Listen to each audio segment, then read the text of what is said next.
Okay, so today I am going to show you how to make a pinch pot. When I'm making this pinch pot, the first thing I want to do is pound the ball of clay into a ball. When I put my thumb in the middle, I want to make sure that when I push my thumb in, that I don't push it all the way through and that I get as close to the middle as I can. Now,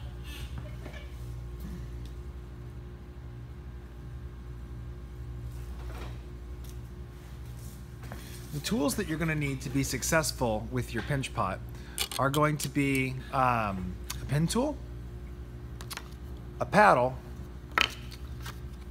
and a credit card or a plastic rib to smooth it out with. On the first day, our goal is to just pinch with our thumb on the inside, our fingers on the outside. You could put your index finger in. You can put more than one finger in the middle if you want. The important thing is that you repeat the same pressure all the way around the pot. So I'm going to squeeze the pot, turn the pot, squeeze the pot, turn the pot, squeeze the pot, turn the pot, squeeze the pot, turn the pot. And I want to try to be as consistent as I can be going around the outside. That's going to give me a consistent shape.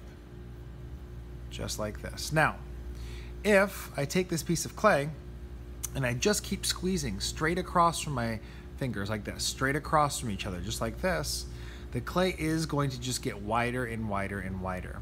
If you want it to get taller, instead of just squeezing like this, you kind of squeeze like this. So as I put my thumb in the middle, I'll take my fingers and I'll squeeze and I'll pull up a little bit. So my thumb is on the inside, I squeeze and pull up a little bit.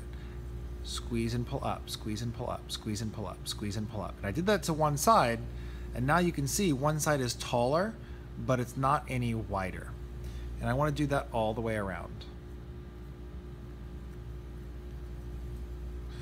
You want to avoid, when you're pushing too hard in any one area. It's better to squeeze many times lightly than a few times really, really hard.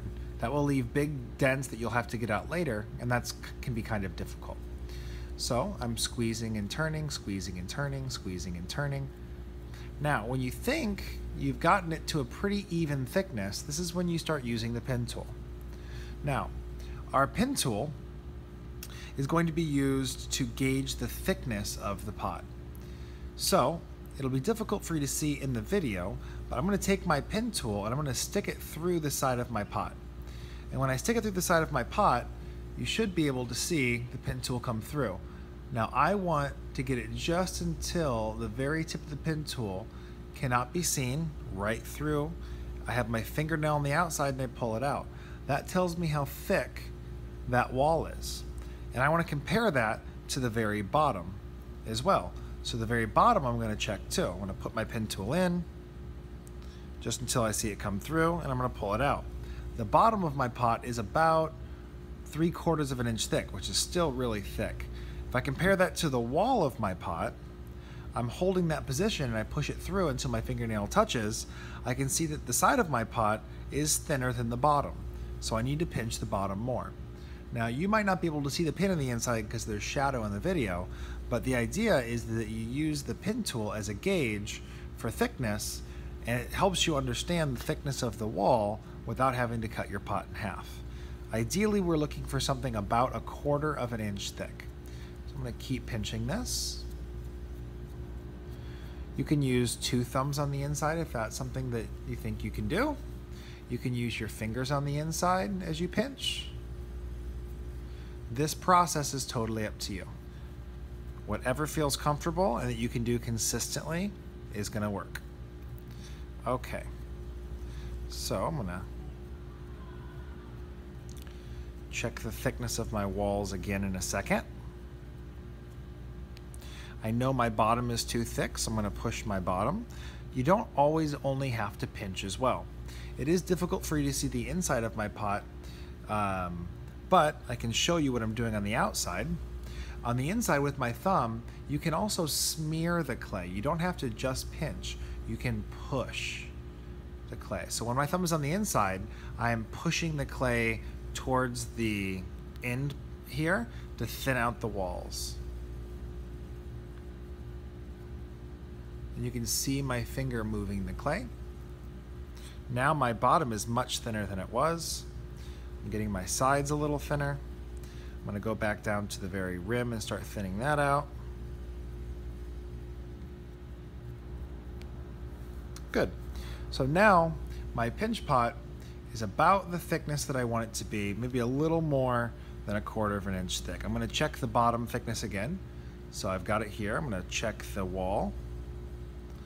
It's about 1/4 of an inch thick, maybe a little thicker. I'm going to check the very bottom.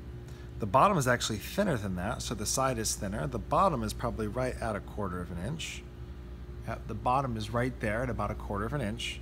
So my walls are a little thicker than my bottom. So now that I have the bottom thinner, I'm just going to pinch the walls a little bit to get them thinner as well.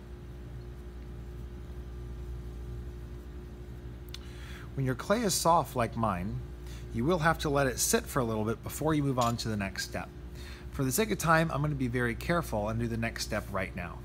So the next step is going to be to use your paddle. You want to make sure that your paddle's clean. You can rub it on the table, and that will clean off some of the dry clay that might be on the back. You want a nice smooth wooden surface. A little clay on there is okay. If you put your hand on the inside of the pot, we're going to lightly paddle the inside of our project, or the outside of our project, to smooth out all those dents from our fingers. You're supposed to smooth the surface of your pot so there are no dents, no scratches, and no marks. We're going to make it as smooth as we possibly can. So I'm going to go around the outside of this and very lightly paddle it. This is something you should do the second day. If you're making 3 of these pinch pots for the project, then what you need to do is pinch them all to the state when they're like this, get them all to that state, and then wrap them up the next day. It'll be much easier to paddle this without changing the shape too much. Doing what I'm doing now works, but you have to be very, very delicate with the paddle so you don't paddle it too much and make it too thin. But what I'm trying to do is I'm trying to hide all those little dents that I made with my fingers. If you see those small holes, those were from my pen tool. I can plug those or smooth those out, and you'll see how I do that in a second. I'm just getting to the last of my fingerprints.